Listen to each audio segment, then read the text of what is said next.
excited, so call me back. Okay, love you. Bye.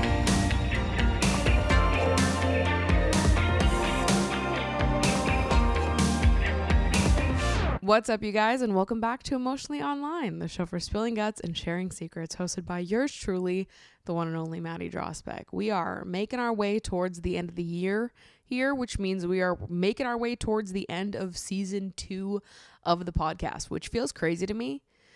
I know that's how time works. It's been a year and a half of doing the show, and of the second calendar year that the show has been in existence, and that means I'm about to take my winter break. So I'm bringing this up at the beginning of the show to let all of you know that next week's episode will be my last episode of the year. I'm going to take a few weeks off to reset my brain, do some little, internal creative work, get a little dreamy, spend time with myself, with my family, with my friends.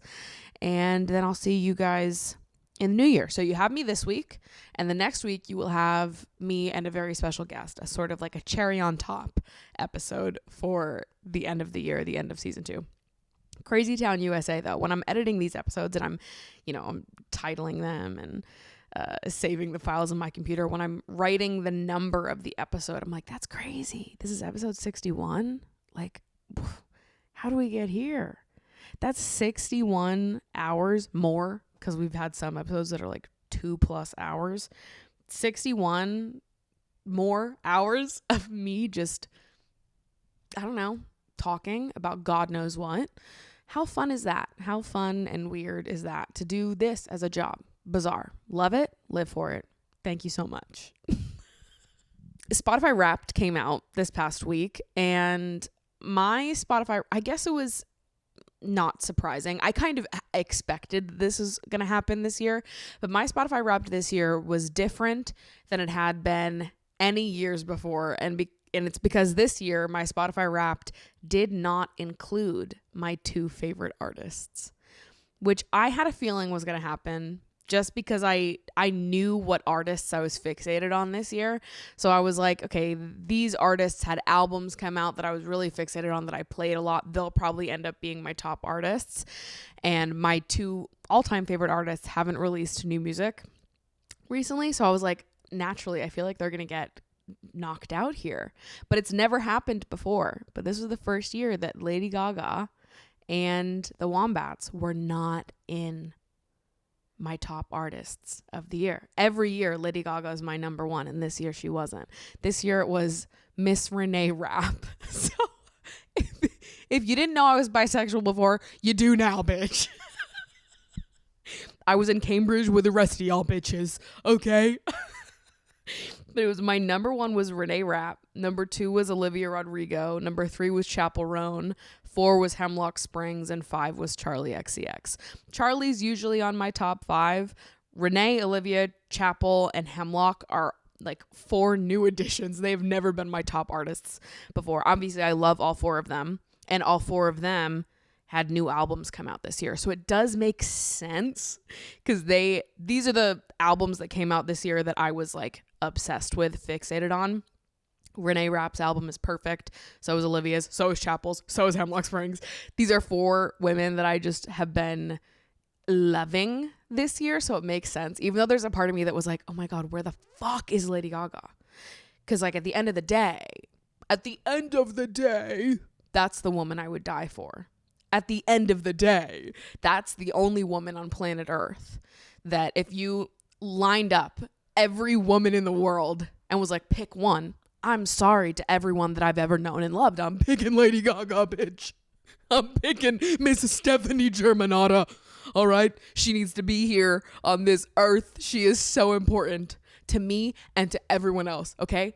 It is my firm belief that Lady Gaga has rerouted the trajectory of the earth, okay?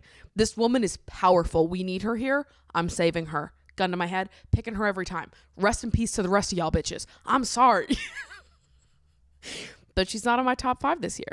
So welcome Renee Rapp, Olivia Rodrigo, Chappell Roan, and Hemlock Springs to my top 5. Charlie, welcome back.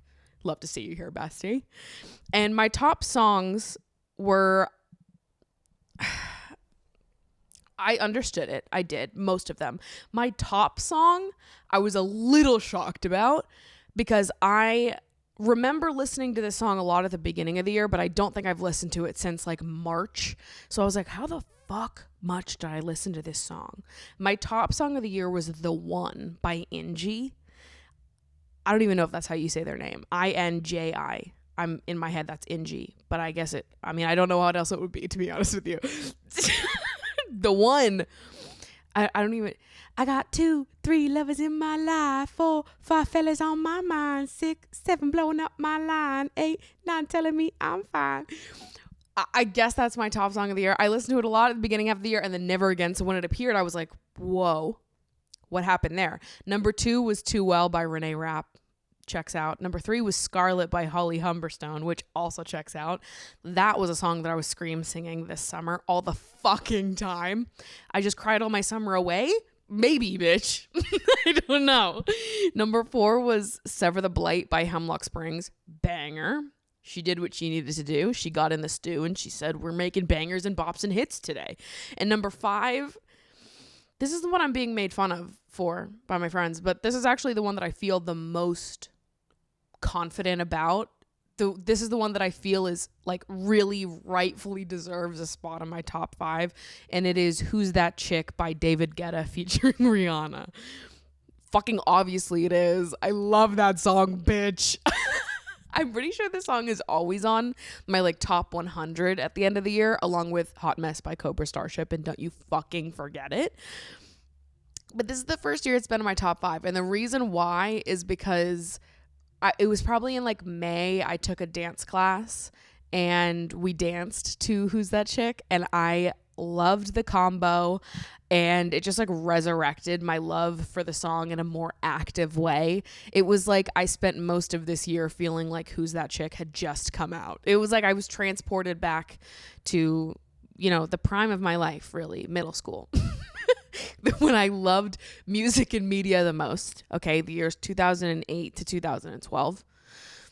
It hasn't been better since then. Okay, I was living my best days and I didn't even fucking know it. So I was teleported back, and Who's That Chick, just regained importance to me in a way that none of you bitches understand. Okay, and I don't expect you to understand greatness, but that's what was going on here. Okay, me and David Guetta, we were cooking stuff up this year.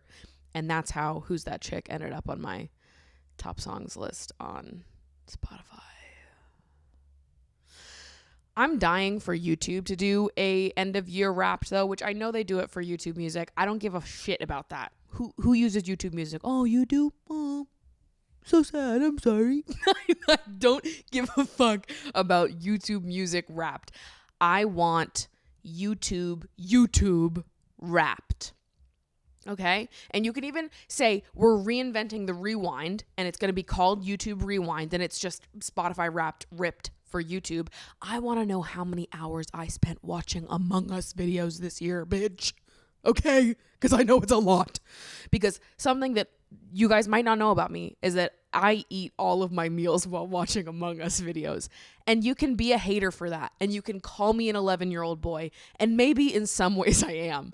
Okay? All I know is that I am so entertained by that goddamn game. And those of you that are not Among Us heads have no idea, right? Because it's different than it was when the game first started. Now everybody, they have all these fucking additional I don't even know what you would call them, not expansion packs, but like add-ons that people have made where you get everybody in the lobby gets a role, so it's not just imposters and crewmates. Fuck you. I know you're laughing at me at home, and you suck that laugh right back up into your throat, bitch, because it's a good game, and I can't even play it because it can't work on Mac. And then you have to download this thing that makes like your computer mimic like it's a Windows thing, but then I can't download the fucking expansion pack thing. It's just a mess, right? I can't play the game. All I can do is watch. So I put in my hours watching Among Us videos, and I enjoy myself, and I have a good life, and I'm fulfilled, and I have my 10 streamers that I like watching, and they all play Among Us with each other. And I watch the same games from all of their perspectives, so I never run out of Among Us to watch, okay? I'm strategizing. I'm getting in there. I'm understanding the nitty-gritty of this game. So that way, when I do get my chance to play Among Us, I don't know where I'm going to find this group of people to play Among Us with. But when I do get my chance to play Among Us, guess who's going to be the best fucking player? And they're going to be like, Maddie, what the hell? Have you ever played Among Us before? And I'm going to be like, no, I played it, a few times, beginning of the pandemic, the same as everybody fucking else did, but I've never played with all these new roles, and that'll be the truth. But the other part of the truth is that I've logged hundreds of hours observing other people play Among Us. Among Us. And I actually fear to find out how many hours I've spent watching Among Us videos, because it's more than anybody wants to know that it is. Like, I feel like sometimes when I say things like this, people think I'm joking. I'm not joking. It's hours of Among Us content. I watch Among Us videos every day. And I love it, and I'm not going to stop. And you can't form an intervention for me because I won't have it. You're not going to take my Among Us videos away from me. Okay, can you guys hear that? I swear to God, my neighbor's trying to become a fucking DJ or something, because he is bumping at all hours of the day. I have headphones on right now, partially so that I can't hear him doing this. But I wonder if you guys can even hear the bass is shaking this whole fucking apartment right now. And you know what? Live your life. Live your best DJ dreams, bestie. But I'd like to put in some song requests, because I've heard a few techno remixes of songs that I didn't even realize anybody would want a techno remix of. One time I forget who I was sitting here with, but I was sitting here with one of my friends, and we had we were just listening, trying to identify which songs it was. I heard Thriller, and I was like, that's Thriller. And then it went from Thriller into what can only be described as a techno remix of somebody I used to know. I was like, who? What audience is this for? Who is listening to techno remixes of somebody I used to know? Maybe they are. Like, maybe they're not living a DJ fantasy, and this is just like they're working or vibing or doing whatever to this type of music. I guess that's somebody's bread and butter, somebody's something. I get that I don't have any room to make fun of anybody, because Who's That Chick is in my top 5, but that's a banger and a bop. Okay, I actually won't hear any criticism about it. Wild though. I really feel like I'm at a rave. Anyways, back to what I was saying. YouTube Wrapped. I want them to give me a summary of how many hours I spent watching YouTube videos. Because here's the thing. Some people have like absurd amount of minutes on their Spotify Wrapped. Like they've listened to like 100,000 plus minutes of music on Spotify, which seems wild to me. I'm assuming a lot of those people that are logging that many minutes in their Spotify Wrapped is because they're either sleeping to like sleep sounds, or they listen to a bunch of podcasts on Spotify. I listen to a bunch of podcasts, but I'm a YouTube podcast girl. I like to look at people's faces. I like to throw them up on my TV and walk around and clean and look back up and see what they're doing. And I don't know, just like put a human to the voice that I'm hearing.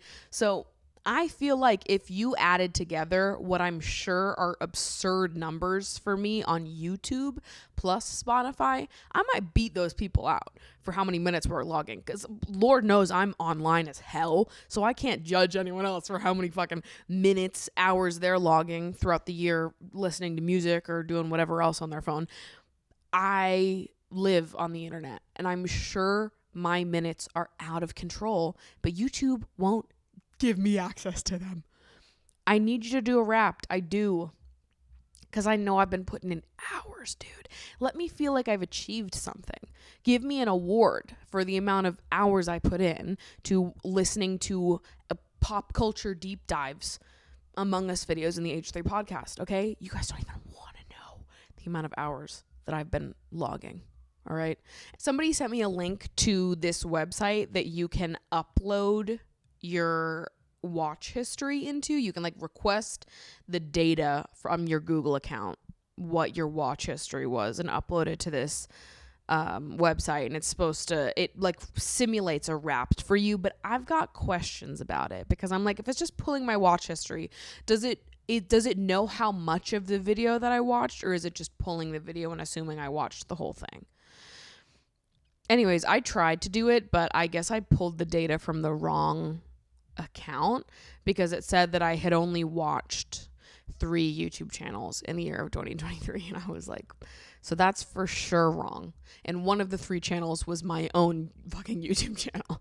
So I was like, okay, so this is for sure incorrect. That's the other thing, is I'm sure that I'm going to be in my most watched on YouTube if it's just pulling watch history, because I have to watch all my videos before they go live to just scan them and make sure it looks good. Everything exported correctly. So I'm watching all of my videos all the way through before it goes live. So that's a lot of hours. And you know what? Sometimes I'll listen to the podcast all the way through too. That happens less, I'll be honest, because it's just a time commitment listening to myself all the way through after I just spent the whole time editing it. So it's like, okay, I listened to all of this. I'm the one who edited it. I know what I talk about. I know what I say. But sometimes I'll listen to it back too, just to make sure that it all sounds good and I did it correctly. So anyways, that's a lot of hours that are being logged that are me. But it's like, that's not my watch habits. You're not learning anything about me as a listener, as a watcher, by including those stats in my stats. Like, that's my work. That's my job. Those are my own videos. Me watching them is not me like, oh, let me sit down and enjoy this video that I just fucking made. That's me just doing a double check to make sure it's good before it gets fucking published. So I don't know. YouTube, I feel like we should have gotten on this by now. When YouTube Rewind died, you should have just rebranded it as like an individual YouTube Rewind and sent us the stats that I know that you have, but now I have to fucking go into the back end, request these stats, and submit them to this random website. And I couldn't even do it correctly. I requested the wrong account. So I don't know. It's just too complicated. I know that it exists. I have the link. You don't need to send it to me. I know it exists and it's a thing, but I just want YouTube to do it in the same way that Spotify does. And it's just like a rollout. And it's like, here's how many minutes you spent watching fuck all on the internet. Truth would be revealed. And you know what? That's the stuff I'm more interested to hear about in other people. I think that we would learn more about someone from getting to deep dive in their YouTube history than we do listening to like their Spotify history. Like, do you feel like you know more about me knowing that I listen to a lot of Renee rap? Like, probably not, right? Like, so does every other bisexual bitch in Brooklyn, all right? We're all on the same page here. We all listen to a lot of Renee rap and Chapel Roan this year. What would really be revealing is if you got to really see the breakdown of the YouTube videos I'm watching, okay? And I'm just fascinated to see it. Like, I know who I'm probably watching the most, but also the subscriptions feed is basically an obsolete feature to me with YouTube at the minute because of how shorts have ruined it for me. I know that there's a plugin. I haven't installed it. I need to fucking install it. But also, I'm watching YouTube videos on my TV a lot, and so it doesn't help because the subscriptions feed when you're doing it on your TV is still flooded in shorts. So I never check my subscriptions box anymore because I can't filter shorts out. So it's like I'm not seeing anything I want to see anyways. So the videos I do end up watching are just the ones that get pushed to my recommended and to my homepage. So I'm interested to know how that's impacted my like watch habits over the last year, or like who my top YouTubers would be now that I'm not like seeking out anybody's content through my subscriptions box anymore, which is really a shame because there are a lot of creators that I really love and enjoy the content of and absolutely miss it and don't see it because I can't use my subscription box anymore because YouTube wants to push shorts and I won't have it. I'm not interested in it. I don't want shorts. If I wanted shorts, I would go on any other fucking app because that's all the YouTube shorts are anyways. They're just reposts from Instagram and TikTok. All of these short form videos they exist on all platforms. It's the same video that exists everywhere. I don't need to see it. I only want long form content on YouTube. Just stick to what you know. Stick to what you know. Stick to what you're good at. Stay in your own fucking lane. Nobody can do long form content like YouTube can. So just stick to it. Do shit for the long form girlies. And that's it. I don't want all of it. Anyways. Makes me so irritated. But you know what? I know that you guys are on the same page as me about that because in the back end on YouTube, it tells me what my audience is interested in and what you guys watch the most of. the types of YouTube content, and it always says like viewers of your channel don't really engage with shorts that much. And I'm like, period. That's right, they fucking don't. I don't either. So thank God you people don't want me to do shorts, because that would be such a waste. Such a waste. As the weeks go on here, I'm seeing more and more saltburn slander, and it's actually pissing me off. Like, genuinely, it's making me mad. It still feels like overwhelmingly positive on my timelines, and like the reviews of the film on Letterboxd. I want to say it has like a 3.8 average, which I would average it higher, but 3.8 average is good.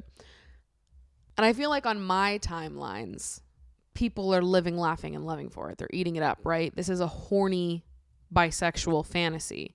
This is bisexual freak shit, okay? And I follow a lot of bisexual freaks, so of course the bisexual freak community loves this shit, because why wouldn't you? But genuinely, the people that dislike this movie, like, it actually is making me mad when people don't like it. Because it makes me be like, God, you just don't get it, don't you? It like resurrects the way that I felt. This is an extreme comparison, but it's the same root feeling. And what I'll say is, what I'm feeling right now is very reminiscent to what I felt being a Lady Gaga fan in the years 2009 and 2010. Okay? Because obviously, Lady Gaga was very popular in those years. She was very loved, but she was also a very sometimes controversial and polarizing figure. Okay? Having to be in the 7th and 8th grade, going to school and defending, using your every last fighting breath to defend the meat dress, okay? You don't understand what it was like. I was in the fucking trenches for this woman. And we did what we needed to do. And I looked at all those fucking people and I said, you are normies and you don't fucking get it. Just say you don't get the vision. You don't fucking get it, and boo-hoo, you don't get it. And that's on you that you don't get it, all right? You don't see the vision. You're just not with the vibe. And that's that on that. The other bisexual freaks understood the vibe when Lady Gaga was being weird in 2009 and 2010. And now that Saltburn is here and it's happening and the bisexual freaks love it, we have a few anti-bisexual freaks coming out of the woodwork to be like, don't get it. Not into it. What was the bathtub scene about? And all I have to say to you is, I'm so sad that you don't get it. I'm sad for you. Because it's such a loss that you don't get it, that you don't see the vision and you live, laugh, and love for it, okay? Hedonism, babe. Lean into it for a second. Enjoy yourself. Enjoy your life. Enjoy this beautiful piece of horny bisexual art, okay? She served it to you on a silver platter and you had the audacity never going to complain. Emerald, I'm riding and dying for you for this movie because I love it. I love Saltburn, okay? And now I'm going to talk about it. Have held myself back from talking about it because I understand that it's recent and people don't want me to spoil it for them. But I went and saw Saltburn one of the first days that it was out in New York City with my friend Jordan. And there were 2 scenes in the movie that got like such a visceral audience reaction that made me be like, okay, a census needs to be taken in this fucking theater right now, because what are you guys on about? Number 1, the bathtub scene. If you don't know and you don't care about me spoiling it, basically there is a scene in which Oliver, one of our main characters, watches Felix masturbating in a bathtub through the crack of a door. And then Felix gets up out of the bathtub, leaves, and when he leaves and the bathtub is draining, Oliver walks in, steps into the bathtub, and drinks the bath water as it's draining. His cum bath water. He sucks it out of the drain. And it's beautiful and gorgeous, and I loved every second of it. And I lived and I laughed and I loved. And I felt seen in that moment. Because you know what? Freak bitches understand. People in that movie theater were like, oh, what the hell? Oh! Like, they were like, my eyes. And I was like, come on, guys. You've never in your life looked at someone and thought, I would drink their bathwater. Okay, then fuck you. then fuck you. You don't fucking get it, because I got it. I fully understood. And I would have done the same thing. If I saw Jacob Elordi with an eyebrow piercing, I am not above that. I am not better than him. Okay? I saw it. I saw the vision. We had that reaction from that scene. Shortly after that scene, there is a scene where, and I get that some people think this line is corny, but I don't give a shit. I don't care. I like it. And it was hot to me. All right. I did think about it a little bit afterwards. But Oliver is sitting outside with Felix's sister, and they're getting a little flirty, and he goes to eat her out, and she's like, oh, I'm on my period. It's not the right time of the month. And he was like, good thing I'm a vampire. And then he goes down on her.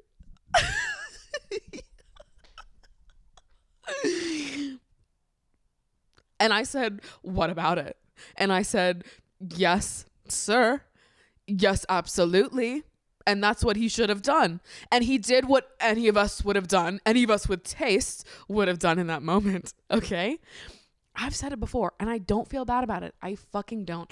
It would be so, like, punch a fist through the wall hot to me if someone did that. If I was like, oh, sorry, like, trust me, I want this badly right now, but it can't happen because I'm on my period. And they were like, I don't give a shit. And I would literally be like punching the air. I'd be going back to my primal roots. Okay. I'd be grunting. There's just something about that. I get it. I get that you people don't see the vision, and there are people in the audience be like, oh my God. And then after the screaming and the horror had washed over these anti-freaks that were in the theater, somebody in the back was like, yeah. And I was like, and that's what I was thinking. And I was here like, maybe we should start a round of applause. Should we start doing the wave? Like, let's get this man an award for the community service he's just done on the big screen for all of us. I guess, you know what? And I should have expected this. I should have expected that freak shit isn't going to be for everyone. But freak shit is for me. Okay, it is. This movie was made for Maddie Drosbach, Madison Lynn, baby. This movie, Emerald, she was sat up in there writing up this script, directing this, and she was in her brain this like question mark audience that she was building this movie for. It was me. Okay, I am the target demographic for this movie. Freak bisexual shit. Yeah, baby. Sign me up. And Rosamund Pike. I'm hyperventilating. So good. But the fact that so many people in that theater had like a visceral negative reaction to those scenes, I was like, you guys just don't get it. And it does bring me back to being an early stage Lady Gaga fan, having to explain every choice that she made, being like, it's not gross, it's cool. That's how I feel with Saltburn. It's not gross. It's fucking cool. And more of you should consider adopting these behaviors. And since this really is the bisexual episode, let's not stop there, okay? Let's not fucking stop there. Let's get into the meat and potatoes of this episode, because I want to talk about Billie Eilish and some of the conversation around her sexuality that has existed for a while now. For years, Billie Eilish has been accused of queer baiting, which I think is ridiculous. I don't think that queer baiting is something that like living individual people can do. I also don't think that somebody's sexuality is information that anybody is owed, whether you are a regular everyday person or a celebrity. I don't believe that any of us are owed that information to each other. And I just think accusing like a real person of queer baiting is ridiculous and harmful, and it forces people to come out because they're being harassed and berated by people telling them that they are pretending to be queer or like appealing to queer culture without officially like coming out, so they're baiting their queer fans. It doesn't hold up. Queer baiting is not a word that was intended to be used outside of the context of like marketing tactics, TV shows and movies that try to play to and appeal to queer audiences without doing any of the labor to include or actually support these communities. Using queerness to attract an audience to make money, using the fact that you're half appealing to this crowd without actually doing the work and like including queer writers or making these characters fully fleshed out, or like claiming that a character is queer when there's like absolutely no writing to support that this character actually was intended to be queer. Like I think there is that's what the word is intended to mean, not just like a everyday person or a celebrity like Billie who hasn't publicly defined their sexuality for people in the past, and people essentially getting frustrated that she hasn't labeled herself and being like, oh, well, you're queer baiting because you haven't labeled yourself, but you're still hinting at the fact that you could be queer or being more casual about it. But at the same time, these are the same people that are like, you shouldn't have to come out. So it's like, it's just so backwards and it's really fucked up. And I, like everyone else, have seen these accusations over the years. She's not the only one. A lot of other celebrities have been forced to come out because of queer baiting accusations. So this week, Billie was on a red carpet and she was being interviewed by Variety. And they asked her about how in the past she had said that she was scared of, intimidated by women, felt like women didn't like her. And they asked, like, had that changed? Does she feel any different now? And Billie was like, oh, I'm for sure still scared of women, but they're just so pretty, or something like that. And the interviewer was immediately like, her response to that was to say, did you mean to say that? Did you just accidentally come out? And Billie was like, no, I didn't realize I had to come out. It felt a little obvious. No, I felt like people knew. And she was put in kind of a strange position. And when I saw this interview clip, I really empathized a lot with Billie and this woman, because I didn't really love the interviewer's reaction here either. It honestly, it's kind of very connected to why I haven't wanted to talk about my sexuality on the internet in the past, and why I really haven't talked about it much up until now. I think that I have done what Billie has done a lot over the last few years, where I'll say something or casually drop something in there that lets people know that I am queer and that I do like women and that that's a part of me, but without making it a bigger deal, because it doesn't need to be a bigger deal than that. And so I'll drop it in and I'll say it. And if people want to hear what I said, then they can. And if they want to just brush over it or, ignore what I said, then they can do that too. And there's been a couple instances where I've dropped a little, just side comment like this, and people have like freaked out in my comments and DMs. And I understand why people do, because especially if you feel like you can relate to me on some level, and then learning this new fact about me, it just makes you feel more connected, and so you have like an excited reaction. I get that, and that's not what I am criticizing here, but there's definitely sometimes, and this is few and far between, but there's some people that are like, they demand more clarity there, and they get frustrated when you don't label yourself and put yourself in a more like well-defined box for them to understand. And I have always been so confused, like observing celebrities get hit with so much rage for not coming out, and or for coming out as bi. Because to me, it almost feels like people treat it like there's no difference. Like you say nothing and you don't define your sexuality at all, and you just allude to the fact that you're queer, or you do come out and you label yourself as bisexual, and you're still sort of hit with biphobia in a way that makes you feel like, well, maybe it would have been better if I just fucking didn't say anything. And I think observing how other people were treated in defining their sexualities really just fueled my own resistance to letting the internet in on this part of my life. I grew up a Gaga stan.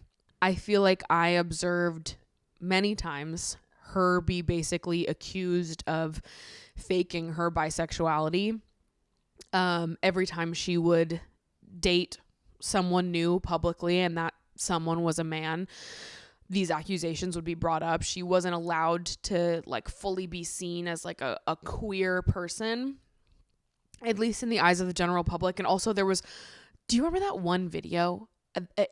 This stuck with me, but there's like that one video of someone at like a pride parade, and they get asked about Lady Gaga, and they're like, she's not even queer. And Lady Gaga is fully bisexual, but it's like, because people see her in relationships with men, it's like she's not allowed to be queer. She's not allowed to appear bisexual because she's not bisexual enough to you. And so I feel like I spent, my young life admiring someone like her and really looking up to her and feeling like we had this thing in common. I related to her in this way, and observing the ways in which she was minimized and, criticized for claiming that label. So in the same way that I'm watching people be criticized for not coming out and for just hinting at their sexualities, I'm also watching people come out and be criticized for using a label and told that they are not queer enough, not bisexual enough. So I feel like when I was in like middle and high school, I was still very like questioning all of it. It wasn't until I was in college, 18, 19, that I started like using the term bisexual to identify myself to like my friends and talking to people in my life about my sexuality. I've been on dating apps for men and women the entire time I've been on dating apps, since I was 18. My own journey with my sexuality has been very, I don't know, it's been like an undercurrent throughout my life, this like thought that was just in the back of my brain. And I think luckily for me, it never really had to be a big deal, because I have been lucky enough to grow up around family and community where there are a lot of queer people in my life, and always have been. And there's a lot of support for the queer community. So it was never something that I felt stressed out about or that I needed to figure out. It was always like this, passing question inside my brain. And it was just like, okay, I don't know, maybe I'll figure it out someday. Maybe I'll feel more certain of it someday. And then I'm getting older and I'm starting to feel more clear on my feelings. And then it was just like, okay. And now I talk to my friends about it, and, most of my friends are queer too. And so it just was never a big deal. It was just like, yeah, fucking everyone's bi, isn't it? Because that's how it sort of felt in my own community, in my own life. And so it's never been a huge deal to me in my personal life. It was the bringing it to the internet part that I was so resistant to, because it's not a big deal in my day-to-day life, and my friends aren't going to hold me to the standard of being the world's perfect bisexual and being the perfect 50-50 bisexual, which other bisexual people know doesn't exist and isn't real.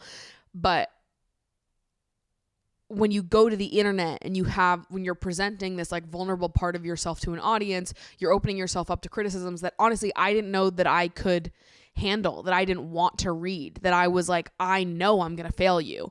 I know that I am not your picture perfect bisexual person. I know that my sexuality sometimes feels a little muddled and confusing. I don't really love any labels in general, really. And I think that's why I think more recently in life, I've leaned more towards just like labeling myself as queer rather than bisexual. I think bisexual probably feels the most, I don't know. Labels are for other people. They're not for me. I'm putting this label on myself so that you can better understand me, but it's not for me, right? Because I don't need to understand myself in a way that I need to put myself into a box. I know how I feel. I know that who I'm attracted to is just who I'm attracted to, and it is not really based upon anything other than the connection I have with that person.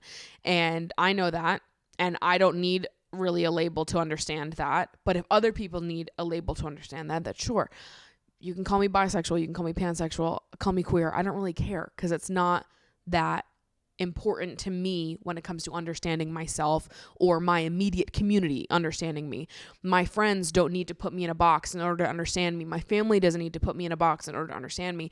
I can just be me. I can just be Maddie, and I can explore and indulge and question my sexuality all I want, and no one's gonna be like, decide now, put yourself in a box now, what do you mean you just like who you like, fucking define it for me, make it clearer. Like, I I don't need to do that with people in my life the way that I've seen people on the internet demand that from people when they hint at their sexuality or outright come out. So even though within my personal life, my sexuality has been a very open topic of conversation for years, it's not something that I've ever really shared on the internet. And I'm not saying this is the start of me sharing it, by the way. I don't know that I will ever want to fully indulge all parts of my sexuality on the internet because I just don't know that I feel comfortable letting myself be picked apart in that way. I don't know. It's something I'm navigating and figuring out as I go. It's just like the thought of even like addressing it in a more direct way and talking about it. And then from this point forward, having the expectations change for what people expect me to share. And like now having to like really fit into the mold of the perfect bisexual in the eyes of these people. That's been overwhelming to me because I will fail. I'm telling you right now, I will fail. I am not the perfect bisexual, and I actually don't want to be. I actually don't give a fuck what you want me to be or what would be more comfortable, easier for you to understand me. I am who I am, and like it is what it is, and it's not something that you can just like so easily put me in a box, and I'm just not gonna fit in it. It's not gonna work that way. And in my head, when I was in college and I was going on dates with women for the first time, I was always like, maybe when I have my first queer sexual experience, I will feel comfortable talking about it, because there was also a side of me inside my brain that was like, well, I can't talk about my bisexuality because if I do, then people are going to be like, okay, we'll prove it. And at that point in time, I had only ever, throughout my middle and high school years, I had 0 sexual experiences. And then I was hooking up with men for most of college, and I didn't have a queer sexual experience until after I had graduated college. And obviously, I don't hold the belief that somebody's sexual experiences define or inform their sexuality in a way that they can't articulate to you before those sexual experiences happen. I am bisexual whether or not I have had a queer sexual experience. I know that, but that is how people treat bisexual people, where they're like, okay, clearly you like men, but do you really like women, or are you just saying that? Like, prove it. The first follow-up question being like, okay, but have you had sex with a woman?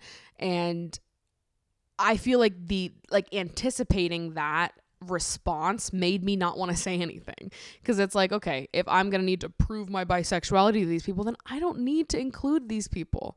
Like, it's not important for me to tell the whole world what my sexuality is. If it's just my inner circle, the people closest to me that know this about me, then that's fine with me. And I don't need it to be like a big, large, huge thing. But I was riddled with worries for how people were going to react or what standards I was going to be held to. And I think when I was in college, I always thought that feeling would change when I had my first queer sexual experience. And I would be like, okay, well, now I can talk about it. And then I had my first queer sexual experience, and it also happened to be a very negative experience for me. And that was an additional layer of hard, because I wish that I could have had a more positive and safe first queer experience. But that's not what happened. So then I felt like I couldn't talk about it, because I didn't ever want to have to address this piece of trauma that I was now carrying with me. And that's still not something that I've talked about, and I probably never will, because I don't feel like that's the internet's business to know all of the worst things that have ever happened to me. But know that was difficult, and that is a layer here, another layer for why it was difficult for me to talk about or even fully own and publicly talk about on the internet, because of this thing that happened that felt like I couldn't talk about being queer without this question being brought up and knowing that I have trauma attached to this question. So if people are going to ask me about my queer sexual experiences and need to have that proof in order to see me as bisexual, and they're going to bring this up every single time I allude to my sexuality or talk about it, then I'm just not going to talk about it, because I don't want my trauma to be brought up. every single time I try to talk about my sexuality online. So that's another layer of it that made me be like, I don't want to talk about this. The first time that I did talk about my sexuality online, because every time I talk about this, people are like, Maddie's bi? Which is funny to me because I do feel like I've alluded to it or said it briefly enough times now. But, you know, I get that not everyone sees everything. But the first time I ever talked about it was like two years ago, I think. I'll pull it up. But it was in a book review that I posted on my Instagram story.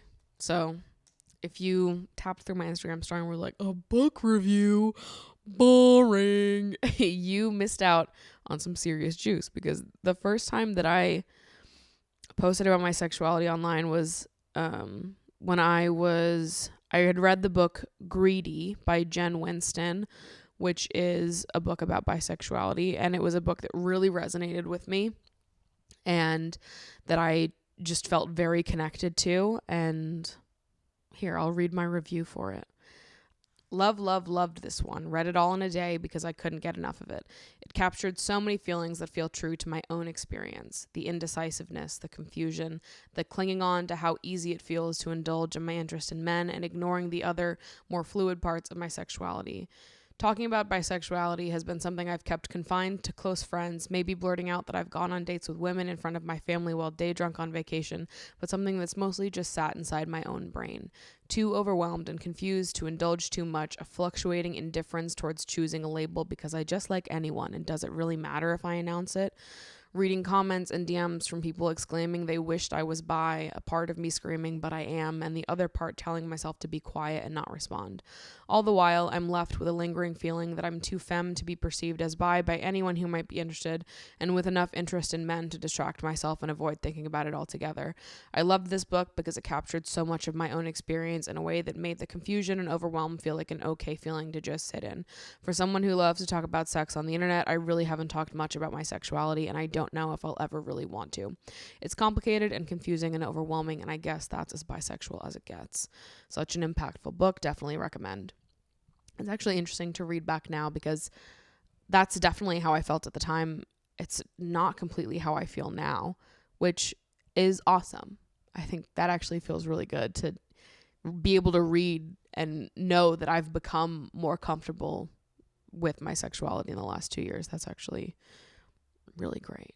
Obviously I know that, but there's something about like hearing my words that I wrote 2 years ago repeated back to me that are resonating with me right now. But I felt like I couldn't even talk about the like more confusing parts of my sexuality, the overwhelming parts, the indecisiveness. I felt like all of that was like not pretty enough to talk about on the internet, or if I did talk about it, people would be like, oh, so you're faking it, so you're lying. And it felt like there was no room to be like a confused bisexual, to be someone who was like, well, I feel this way, but you're going to ask me for proof that I don't have, or proof that I don't want to talk about if you talk to, you know, older Maddie. And, you know, this wasn't a part of myself that I was born understanding. This wasn't something that I thought about my whole young life. It was a passing thought that I sometimes engaged with, and it didn't really become a more central part of my life until I was older, until I was in college.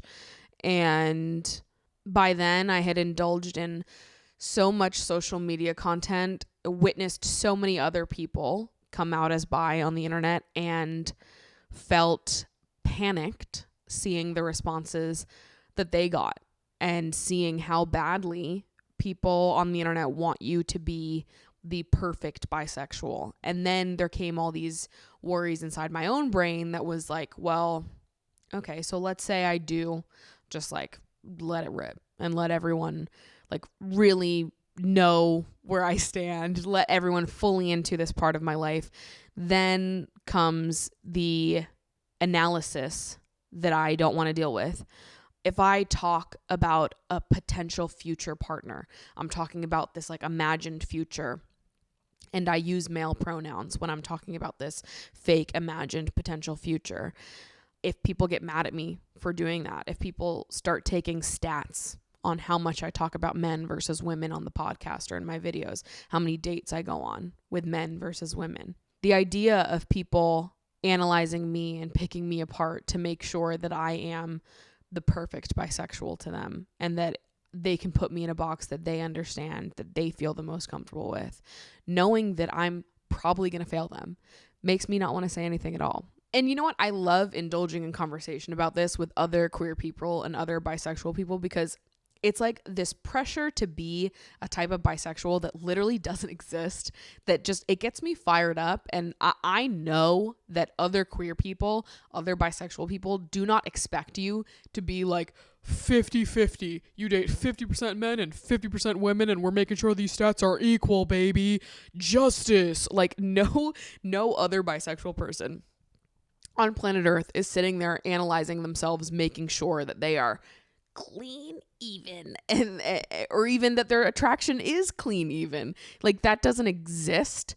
But I think that people want to view bisexuality as like a 50-50 sort of thing, and it's just, I'm not gonna fit into that box. I know I'm not. I'm gonna fail you, and then you're gonna yell at me. And I don't know if this is a topic that I can take that about. I don't know if it is.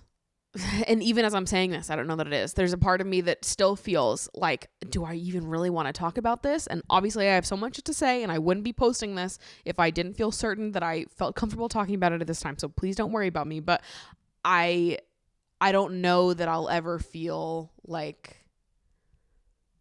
completely ready to fully let everyone in.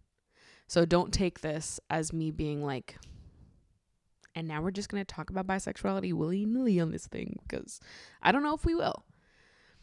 But this pressure and how you're being perceived and having to live up to people's expectations for bisexuality, and if you don't, you're going to get yelled at queer baiting or yelled at for taking up space that isn't yours. And I just don't have the energy to fight with people about that I don't know.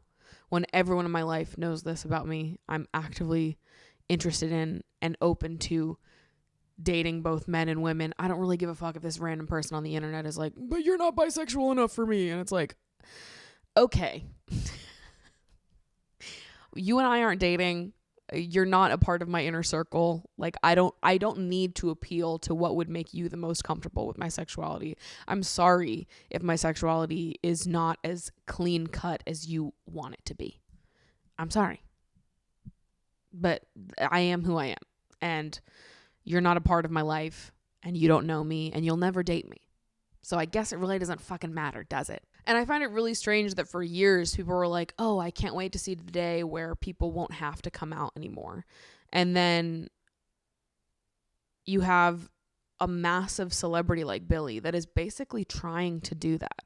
She's trying to just be like casual about the fact that she's queer, but you have people responding to her being like, is this you coming out?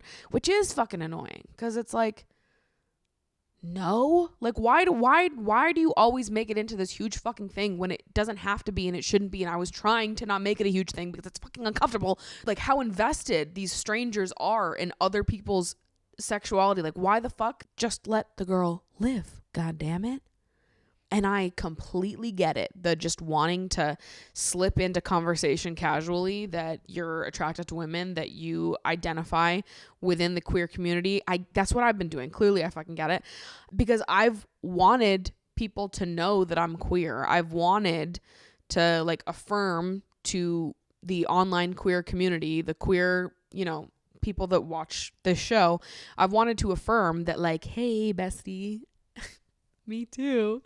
But I've also been like, God, how awful to say that and be more direct about it and then be held to all these arbitrary standards of being the perfect queer, knowing that I'm going to fail you and that I don't fit the bill of the perfect queer. And I will use the term bisexual if it makes people more comfortable, and that's the box that people want to put me in, but I don't necessarily use a label for myself. Also, the other side of this, it feels so minimizing as a bisexual person when people tell you to just date women.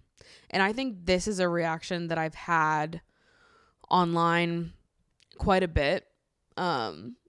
I don't know if people know that I'm bi or not. Maybe they do, maybe they don't. But I think sometimes when I've shared like my frustrations in dating or some reflections that I've had in dating, not even necessarily frustrations, just like sharing that I went on a date with someone and it didn't work and we're not on the same pages communication wise. They're just not up to par.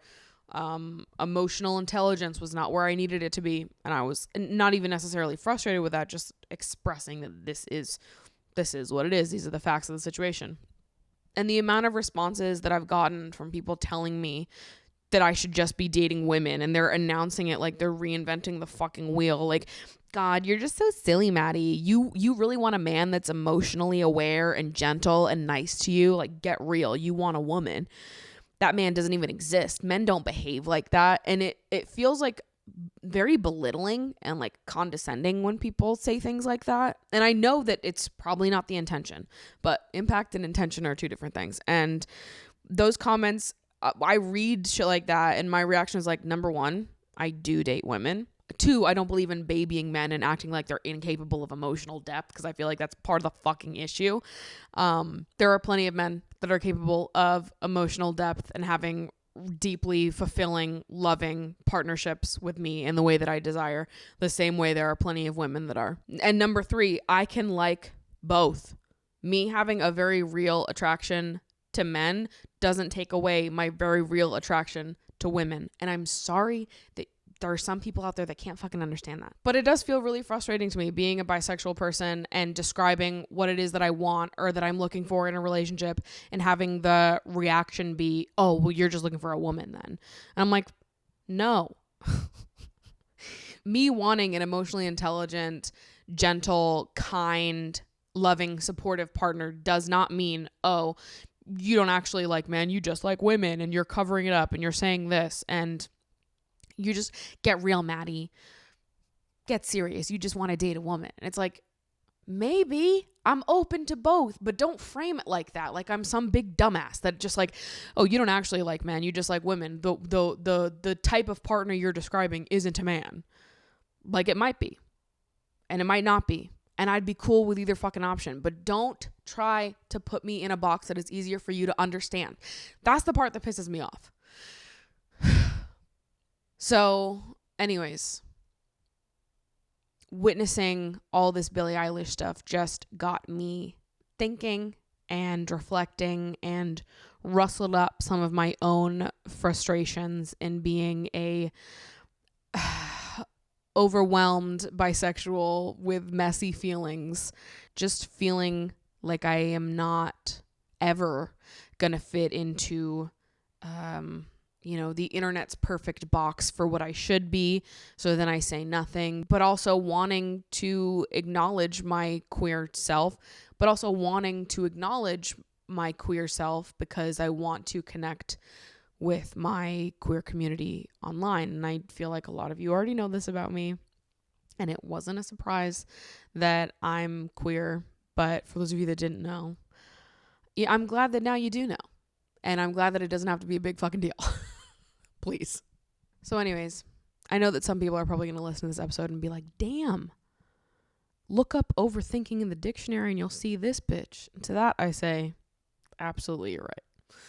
But it's not like it comes from nowhere, right? I feel like my fear of people trying to make me into the perfect bisexual and being mad at me when I'm not, it doesn't come from nowhere. It comes because I've witnessed it happen to other people. But I hope that there is someone out there that relates, that understands, that maybe has felt the same kind of overwhelming confusion and pressure to put yourself in a box that you don't really feel like you fit into, pressure to define yourself, to come to some grand conclusion about who you are when you're not even really sure if the grand conclusion exists. You just like who you like and you date who you date, and it's not deeper than that. You're not analyzing yourself and running the stats. You're just open. You're just fluid. That's probably more confusing for other people than it is for you and I. Because to me, I feel like I was more confused trying to fit how I felt into how I thought other people wanted me to feel. But when I'm sitting with just myself and my friends, and I'm allowed and encouraged even to exist in this more fluid in-between space of like, yeah, I kind of like whoever. And I don't really need to define myself so clearly in order to feel connected to my sexuality. And I'm very lucky to have a large community of other queer people in my life that feel very similarly. I feel like it's the Bushwick bisexuals, baby.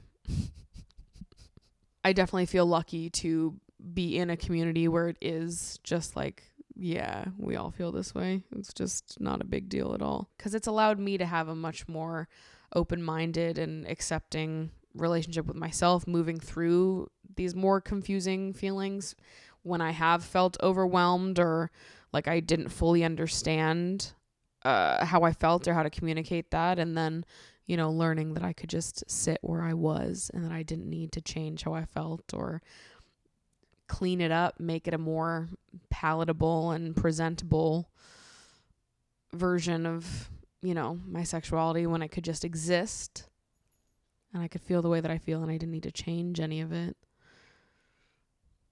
It just feels better. So anyways, I know I've said a lot of words and I don't know if it was the most clear. Maybe I was all over the place, but maybe that's the point. Maybe this was more for me than it was for any of you. So with that, this really was a love letter to every bisexual who wants too much out there. Definitely go read that book, Greedy by Jen Winston. Every bisexual should read that book. You will feel seen and loved by it. And it was wonderful, especially when at the time that I read it it was just the best thing to me. Anyways, thanks for hanging out with me. I'm going to go play Toontown as God intended, because that's what I do when I need to shut down my brain. I watch Among Us videos and play Toontown like an 11-year-old boy. And that is what it is for me, okay? Don't try to put me in a box. Thanks for letting me create this space where I can show up as I am. As messy and imperfect as it may be, I am just a girl at a sleepover, okay? And I appreciate that you guys are here and that you're listening and that you're letting me be heard. And that's that. I love you guys so much. Thank you so much for listening, and I will see you next week.